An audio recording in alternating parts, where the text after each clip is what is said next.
Paletas. El color del instante.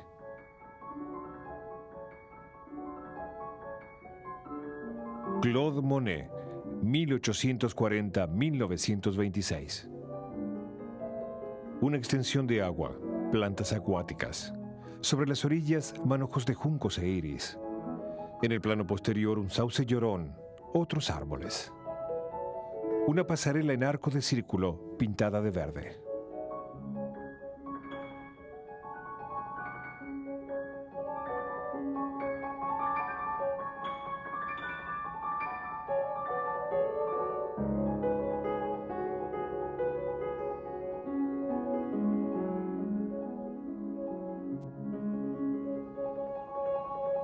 (1883), en el Valle del Sena, cerca de Vernon, Claude Monet descubre el pueblo de Giverny.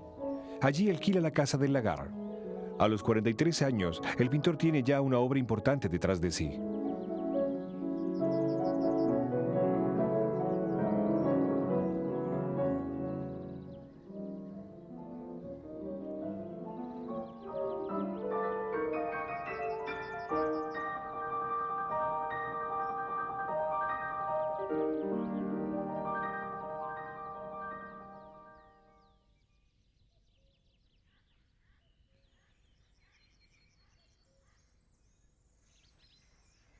En 1889, Monet expone con el escultor Auguste Rodin. En esa época, vende muy bien sus telas y conoce la holgura. En 1890 compra la casa de Giverny. Vive allí con Alice Rochdet, a quien desposará más tarde. Monet permanecerá en Giverny durante 43 años, hasta su muerte en 1926.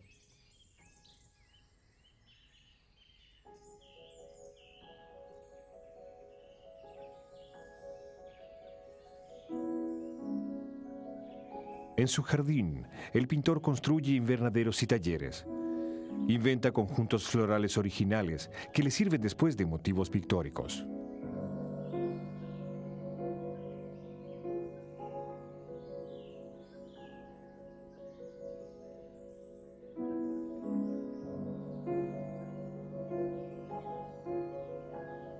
En 1893, Monet hace comenzar los trabajos en la parte sur del jardín, situada entre la línea del ferrocarril, hoy en día reemplazada por una ruta, y el Ru, un brazo del Epte.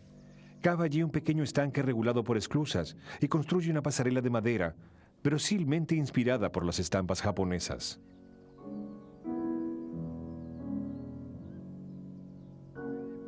Entre 1896 y 1916, Monet compra otras parcelas de terreno. Habiendo obtenido autorización para desviar el curso del Ru, agranda el estanque. El Ru cruza ahora la propiedad, contorneando el jardín de agua en el que los senderos favorecen la variedad de los puntos de vista.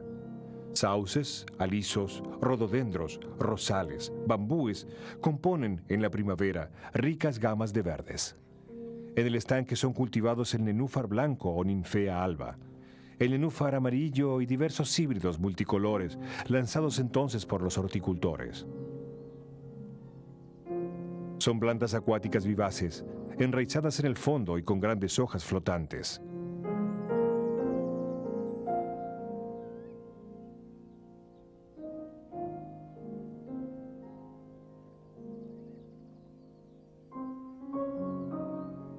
Monet hará cubrir de glicinas el puente abovedado, tal vez también una reminiscencia de las estampas japonesas que coleccionaba.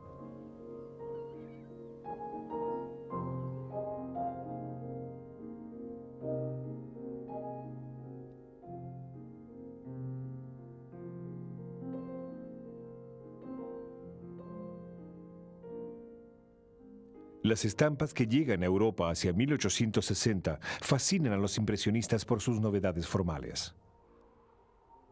Buen número de esas estampas son publicadas bajo forma de series.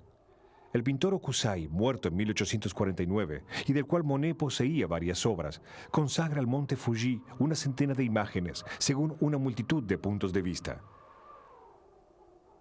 A fines del siglo XVIII, en Roma, un francés, Henri-Pierre de Valenciennes, pinta varias veces el mismo paisaje. Solo varían la iluminación o las condiciones atmosféricas. Desde 1840, uno de los primeros fotógrafos, William Fox Talbot, elige como motivo un almiar de paja, a fin de mostrar las variaciones de la luz solar.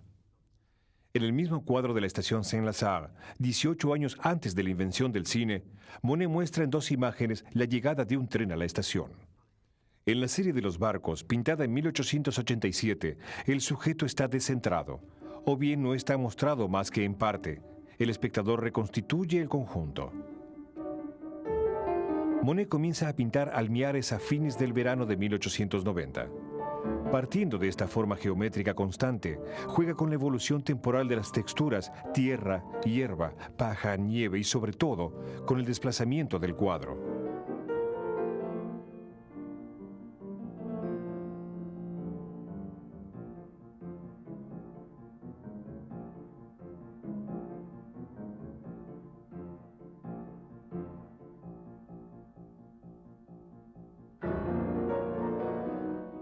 Las alineaciones de álamos que el pintor observa el año siguiente al borde del Epte son pretexto de numerosas variaciones, gamas de color, reflejos en el agua, oposición entre las curvas de las riberas y la verticalidad de los árboles, geometrización del espacio.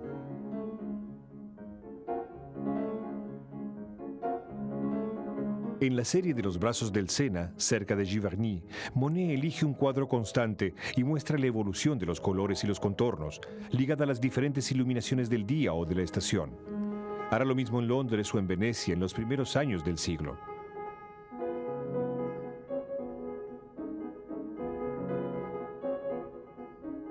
Con la serie Catedral de Rouen, pintada en 1892 y 1893, Monet intenta captar cada metamorfosis de la luz. Instalado sucesivamente en tres ventanas de casas que están frente al monumento, el pintor trabaja en varias telas a la vez, pasa de una a la otra, vuelve allí día tras día y trabaja todavía largo tiempo una vez vuelto a su atelier.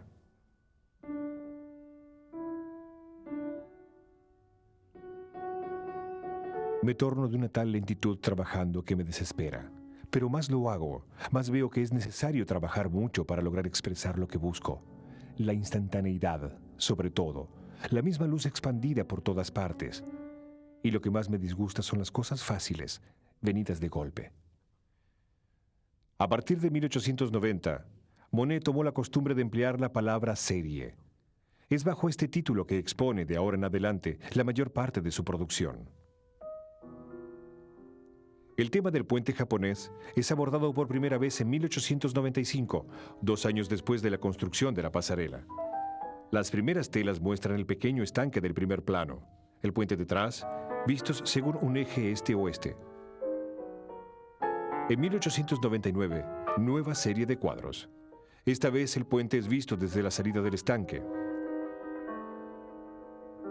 El formato es aproximadamente un cuadrado de 90 centímetros de lado, con ligeras fluctuaciones según las telas. El cuadro se ha apretado, cortando las dos extremidades del puente. 4 pares de balaustradas, entre 7, son aparentes. No hay diferencias notables en la perspectiva de estas balaustradas. El pintor se ha mantenido, pues, siempre en el mismo lugar. 2 fotografías tomadas en esa época en el eje del estanque muestran una, la especie de taller al aire libre que Monet se había armado, y la otra, la vista exacta que tenía el pintor desde este lugar. Sobre la orilla del estanque se puede ubicar hoy en día la posición precisa que él ocupaba. En 1900, Monet rehace una nueva serie. El cuadro se desplaza hacia la izquierda. Juncos e iris son más importantes. La pasarela ya no está cortada simétricamente. Varias telas muestran el sendero al borde del agua y una modificación en el cielo. Todos estos cuadros de 1899 y 1900 están titulados Estanques de Ninfeas y a veces con un subtítulo, Armonía Verde o Armonía Rosa. En 1905, después de la ampliación del estanque, Monet ejecuta una pequeña serie de 3 estanques de ninfeas. El puente es visto desde más lejos, desde el otro extremo del estanque. Una de las telas entra en un decorado de teatro para Sacha Guitry. Se ignora a qué colecciones pertenecen hoy en día esas 3 telas. Monet no vuelve al puente más que en 1918, con formatos rectangulares de 1 metro por 2. Entretanto, la pasarela ha sido cubierta de bóvedas de glicinas. La orientación es la misma que la de la serie de 1899. Ha brotado un sauce en el primer plano a la derecha. En fin, entre 1919 y 1924, Monet trata de nuevo el puente en un formato próximo al cuadrado. Los tintes son violentos, con frecuencia transportados. Las telas están tituladas El puente japonés.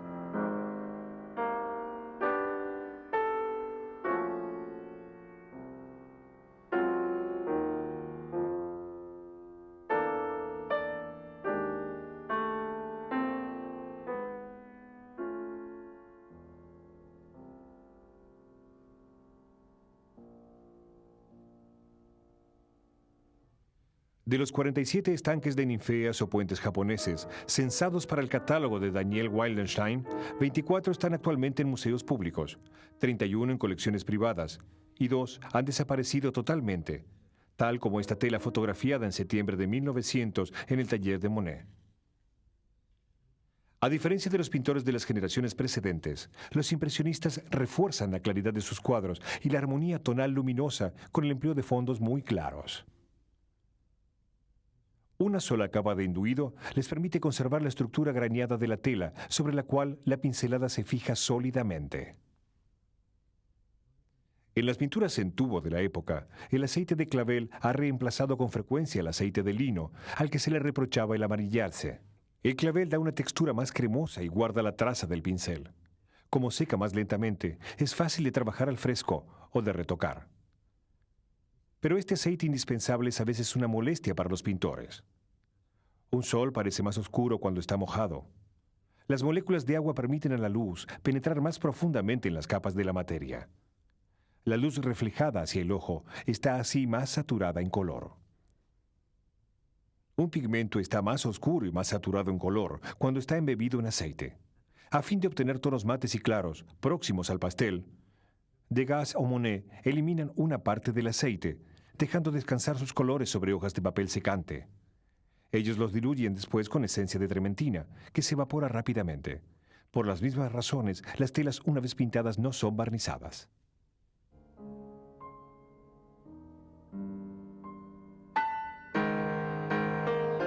En cuanto a los colores que empleo, ¿es tan interesante? Yo no lo creo, ya que se lo puede hacer más luminoso y mejor con otra paleta. El gran punto está en saber servirse de los colores, cuya elección no es en suma más que asunto de hábito.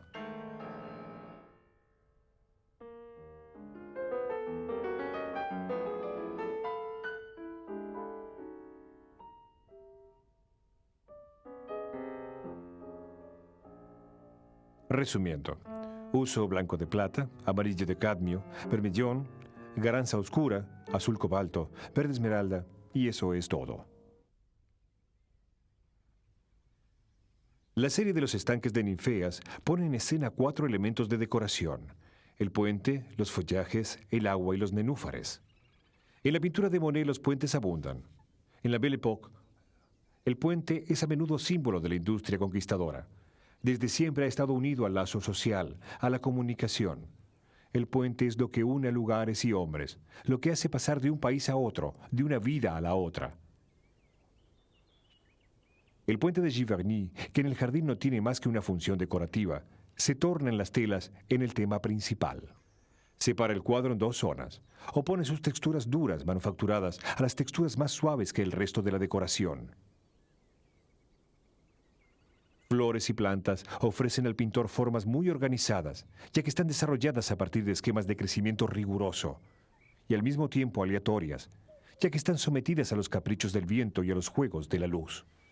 Sus masas brutas y movientes evocan la fluidez de la materia, la perpetua metamorfosis de las formas, el deslizarse del tiempo. El agua es también materia amorfa. Ella es a veces puro espejo, reflejando las masas movientes de los follajes o la de las nubes, otra materia maleable y móvil. El reflejo redobla la imagen, la repite embrollándola y transmite las formas netas en manchas de colores. Es también uno de los temas principales de Monet. Entre el mundo aéreo y móvil de los follajes y el mundo denso de las aguas dormidas, tres plantas aseguran la unión: los juncos, los iris y los nenúfares. Los tres arraigan en la tierra, pero no brotan más que en un medio acuático. Las tres son plantas de orígenes mitológicos.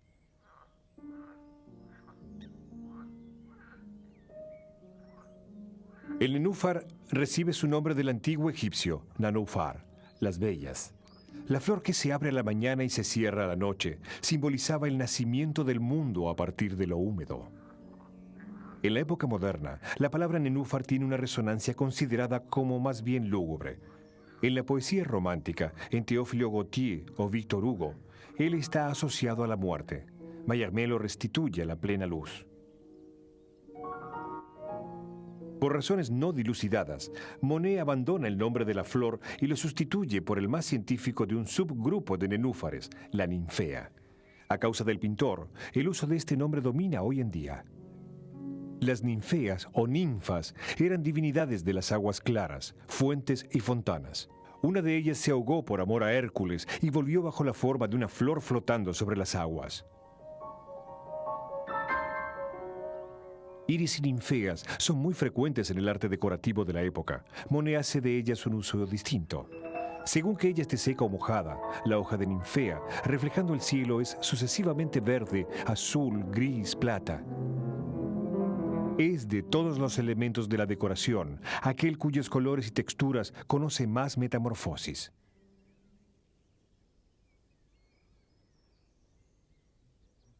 A pesar de ser evidente el abandonar las reglas de la representación clásica, los estanques de ninfeas son muy estructurados. Simetría, equilibrio de las masas y hasta la perspectiva son en ellos bastante marcados. De cerca, las formas parecen muy revueltas, los colores muy vivos. A una cierta distancia las formas se recomponen, los colores se organizan en una armonía dominante. Una fotografía moderna del mismo sitio, ligeramente embrollada, da una imagen muy próxima. Esos fenómenos ópticos están ligados al uso muy particular que hace Monet de numerosas clases de pinceladas independientes. En la armonía verde, bajo algunos toques de colores vivos, se adivinan otros de color más claro. Monet constituyó primero una preparación general con pinceladas claras, destinadas a crear una textura espesa. A esta textura, una vez seca, él aplicó pinceladas de color para el modelaje de las formas o bien para la ubicación de las luces.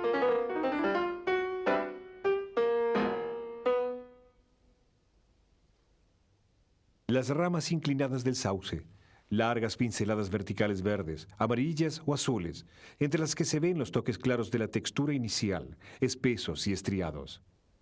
Los follajes de los otros árboles son hechos con pinceladas más aplastadas, breñosas.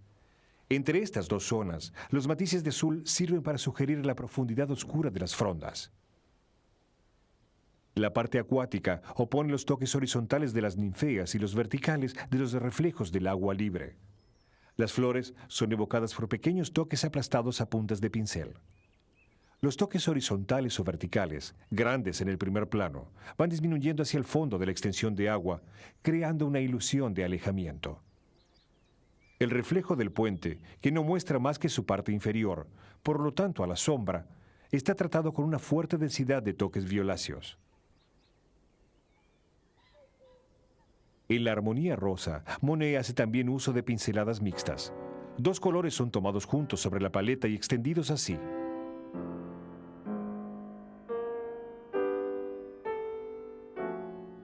La mezcla de dos pigmentos atenúa su claridad.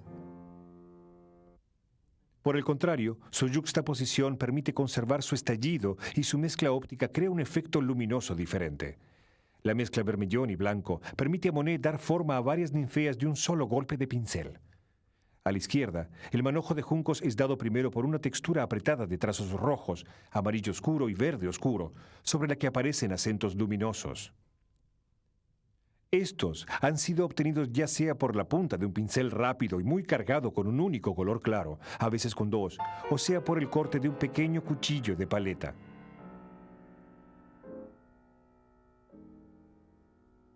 En la parte central y en la placa de ninfeas del primer plano, el pintor deja aparecer la preparación beige claro de la tela. que aumenta la claridad de esas zonas y refuerza los contrastes. Sobre este fondo, él coloca un gran número de toques en seco. Arrastra su pincel sobre la tela y deja agotarse a un pigmento bastante seco. El frotamiento del pincel forma, al contacto de los hilos de la trama, estrías verticales en punteado.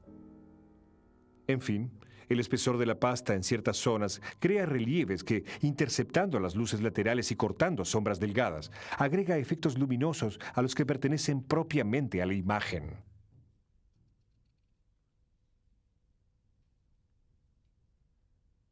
Cuando salen para pintar, ensayen el olvidar qué objetos tienen delante de ustedes. Un árbol, una casa, un campo, lo que sea. Piensen solamente esto. He aquí un pequeño cuadrado azul, rosa, un óvalo verde, una raya amarilla y píntenlos exactamente como se les parecen. La serie de los puentes japoneses da una impresión de espontaneidad, de extrema rapidez e incluso de descuido, de improvisación. Efecto lógico, ya que estas imágenes pretenden hacer un instante luminoso fugitivo. Pero esta aparente rapidez no es más que un artificio, uno de los principales componentes del estilo de Monet.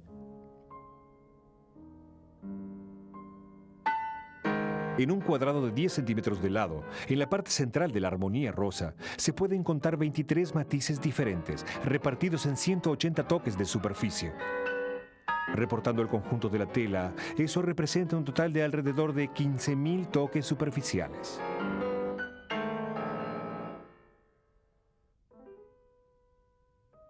La preparación de las texturas, la elección y la gran variedad de los tintes, su armonización progresiva, la necesidad de dejar secar largo tiempo las capas para evitar la mezcla de los pigmentos frescos, todo prueba que Monet no ha podido pintar sus telas sino lentamente, por etapas y según estrategias muy pensadas.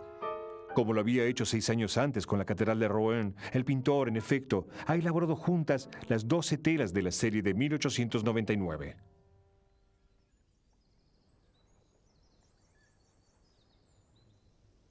Trabajo en estas telas todo el día. Me las pasan una después de la otra. En el aire encuentro un color que he descubierto ayer y esbozado sobre una de las telas. Inmediatamente me es dado el cuadro y trato de fijarlo definitivamente lo más rápidamente posible.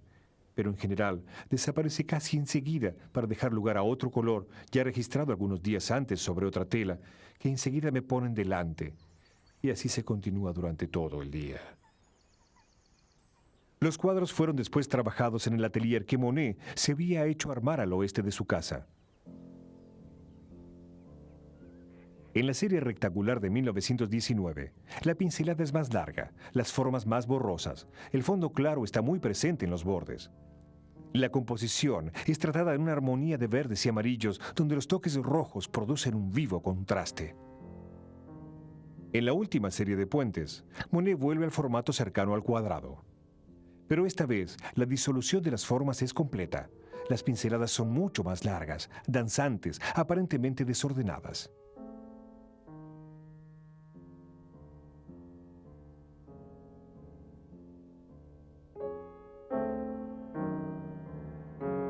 Algunas telas son casi monocromas.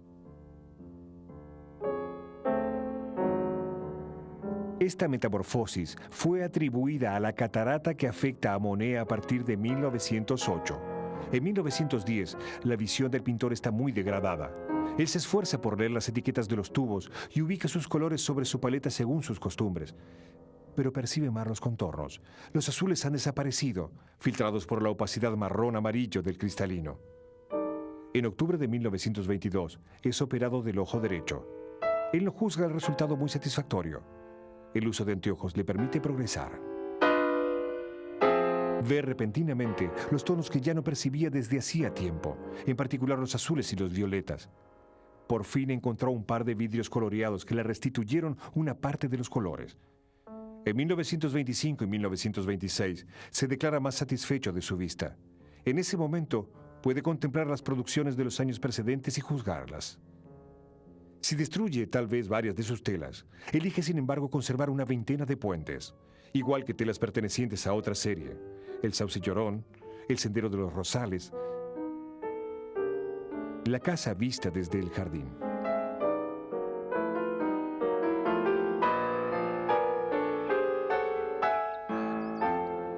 Que mis catedrales, mis Londres y otras telas sean hechas según la naturaleza o no, eso no le interesa a nadie y no tiene ninguna importancia.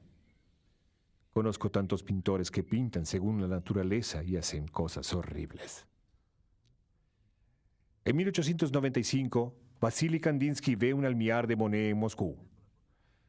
Repentinamente, por primera vez en mi vida, me di cuenta de que miraba una verdadera pintura, dice.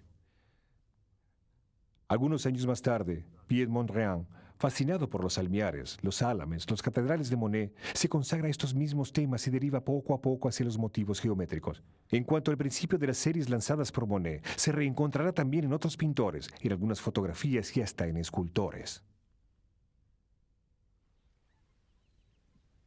Sepan que estoy absorbido por el trabajo. Esos paisajes de agua y de reflejos se han vuelto una obsesión. Está más allá de mis fuerzas de anciano y deseo, no obstante, llegar a entregar lo que siento.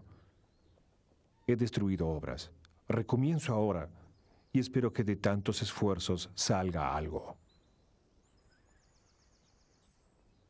En paralelo con los puentes, la ninfea está en el centro de varias series de vistas que se hunden en el estanque. El pintor no juega más que con los reflejos, las nubes, la transparencia o la opacidad, los colores.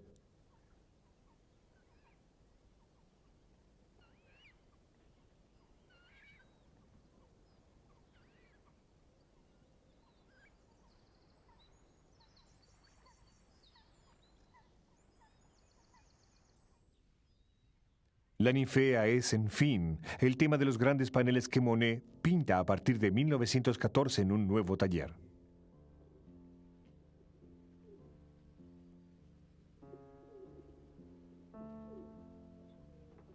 El día siguiente del armisticio de 1918, decide ofrecer esos paneles al Estado.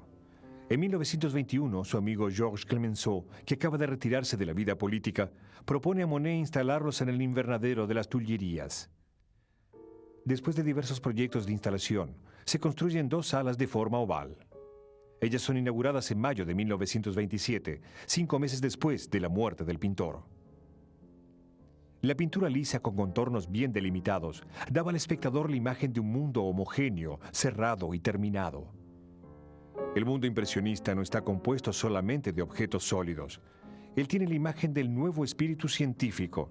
Se disgregan corpúsculos, se baña en un campo de ondas, es infinito, desborda de su cuadro. La luz impone una nueva lógica, disuelve las formas, transforma los colores de las cosas, los de sus sombras. De allí la predilección de Monet por las manchas, los reflejos y las mezclas de colores arbitrarios que ellas provocan.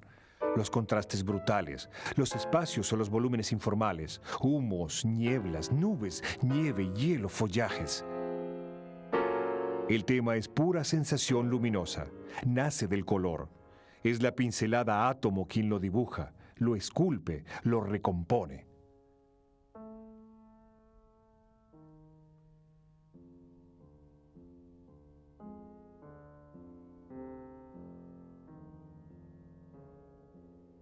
La pincelada clara de la urraca oponía las luces cálidas o frías de la nieve.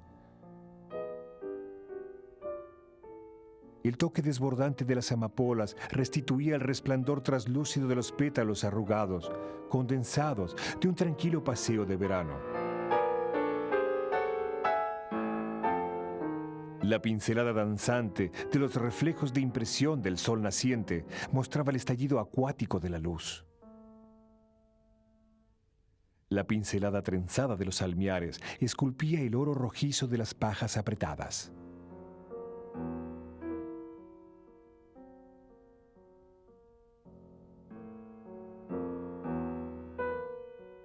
La pasta seca, espesa, de las catedrales engendraba piedra y mortero.